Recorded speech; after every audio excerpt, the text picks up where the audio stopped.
প্রধানমন্ত্রী এবং মন্ত্রীরা বলে থাকেন বিরোধী দলের লোকেরা অহেতুক কিছু ইস্যু তৈরি করে দেশে অশান্তি তৈরি করতেছে।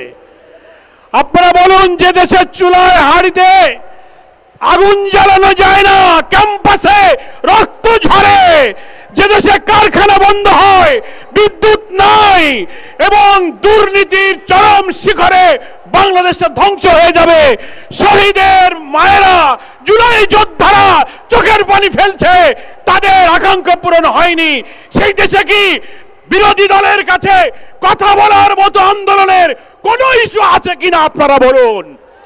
তাই আমরা বিরোধী দলের পক্ষ থেকে 11 দল আজকে জনগণের পক্ষ থেকে সরকারের কাছে বলতে চাই, গ্যাস, বিদ্যুৎ, দ্রব্যমূল্য কমিয়ে জুলাইয়ের আকাঙ্ক্ষা বাস্তবায়ন করে ছাত্র দল এখন ছাত্রলীগে রূপান্তরিত হয়েছে, তাদেরকে সংযত করে জনগণের আশা পূরণ করুন, তা না হলে ভবিষ্যতের পরিণতি ভালো হবে না। সকলকে ধন্যবাদ। আসসালামু আলাইকুম ওয়া রাহমাতুল্লাহি ওয়া বারাকাতুহু।